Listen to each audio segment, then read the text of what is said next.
This is Harrison Smith reporting for InfoWars, a bombshell story I have here from John Rappaport.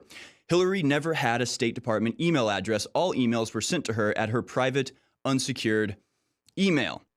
So this actually comes from a story posted in the New York Post on January 31st, 2016. How did this fly under the radar? Well, it's because the media is only interested in covering up the truth and not exposing things that might damage them. And by them, I mean the deep state, of which the media is an integral part. The State Department is lying when it says it didn't know until it was too late that Hillary Clinton was improperly using personal emails in a private server to conduct official business, because it never set up an agency email address for her in the first place, the department's former top watchdog says.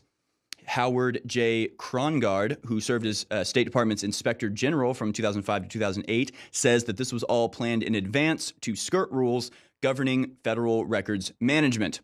Yes, obviously. And this is the question that is always forgotten when discussing the email investigation, when discussing the Russia investigation. All of this started with Benghazi. All of this was revealed with Benghazi. The point of having an off-site email server is not so you can have an off-site email server. It's so you can avoid FOIA requests. It's so you can avoid record laws. It's so you can do criminal things without it being on any official documents. That's why these email servers were set up, to give Hillary Clinton and her cronies complete control over the information that existed on them. And that's a level of control that they would not have if they were using the system set up by the State Department, which automatically is tied into the record system of the United States government, a very important tool for keeping our government truthful. And that's what people forget. They forget that the crime, yes, the crime was having a secret and private and unsecured email address, but that was just a crime to cover up the rest of the crimes. And apparently the State Department knew about it the whole time. And so that's the real bombshell here. It's quite simple. The State Department knew that she had never had a State Department email address. They knew from day one that she would be doing all of her business on an unsecured, inaccessible server, of which she had absolute control and could delete any compromising information without even the knowledge of the overseers, that is, the people of the United States government. Why was this never asked about by the FBI? Why did the investigators never ask about this? Why was this not made a bigger deal of in the past? As John Rappaport points out, do you think that she was asked this during the interviews, and the FBI said, well, what about the fact that you never had a State Department address? And she said, as John Rappaport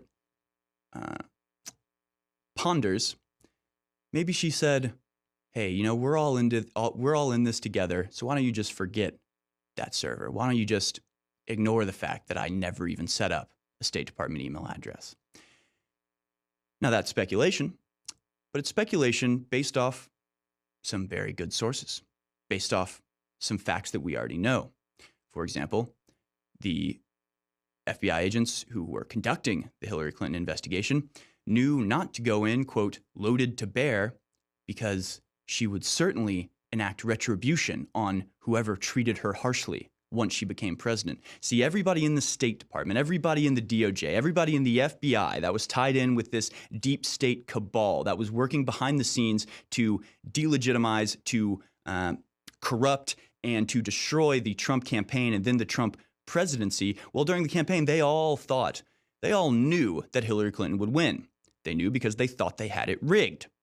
Well, they didn't. The will of the American people broke through. But at the time, they were sure that their next boss was going to be Hillary Clinton. So the way they treated her was the way that you treat somebody who, in just a few months' time, will have absolute control over your entire life. They treated her with kid gloves. They treated her like royalty. They treated her like she had done nothing wrong, likely because the crimes in which she was involved implicated the very people investigating her, the very people in charge of bringing justice to this blatant criminal, Hillary Clinton. Loretta Lynch James Comey, Peter Strzok, Andrew McCabe, all of these people were in it together. It's quite simple. They all knew exactly what was going on. They were all manipulating the American public. They were all manipulating the American government. They were all hiding each other's misdeeds. They were all helping each other commit these misdeeds so they had something to blackmail each other with. This is how the deep state works. This isn't how representative democracy or a republic is supposed to work. This is how the Soviet Union worked. This is how the most tyrannical and authoritarian governments in the history of the world worked, that you treated the appointed leaders of that government differently than you treat everybody else. You treat Hillary Clinton like she can do nothing wrong because, well, she's going to be in charge and she's going to help us. So don't be too mean to her, because if you're too mean to her and then she becomes president, she's going to fire you. And your entire life is wrapped up in the idea that you're an FBI agent or that you're the director of some intelligence committee. Hillary Clinton has the ability, once she's president, to strip you of your very identity, of all the friends you have, of your connections, of any career prospects. She can do that to you. And so you better treat her nicely, because, yeah, she committed crimes. Yeah, she rigged the primaries. Yeah, she basically sold out the American government the American people every chance she got for personal gain and for globalist maxims. Yeah, she did that. But, so did we.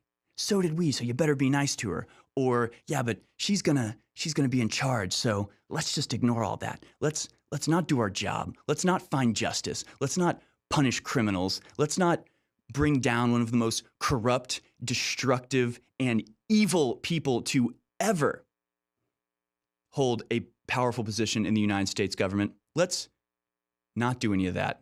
Let's cover up. Let's let her get away. Let's give immunity. Let's destroy her evidence. Let's forget the fact that she never had a State Department email. Let's just put on a nice little puppet show for the American people to try to get them to calm down and to try to hide the truth from them, so maybe they'll do what we want. That is the mindset of the deep state. That's the mindset of Hillary Clinton. That's the mindset of James Comey. And it's so good to see them fail. It feels so good to see them flop around like fishes out of water, no longer in power, no longer able to pull the strings, no longer able to hide the truth behind the curtain. It's all out in the open now. It's all coming out drop by drop. It's all being exposed to the sunlight, thanks to President Trump and thanks to the American people who got him into office against all odds and against the most devious and evil machinations of the most powerful elements of the deep state. We did it. We got Trump into office, and it hasn't happened yet, but I still hold out hope that one day we will see justice for Hillary Clinton. For Infowars.com, this has been Harrison Smith.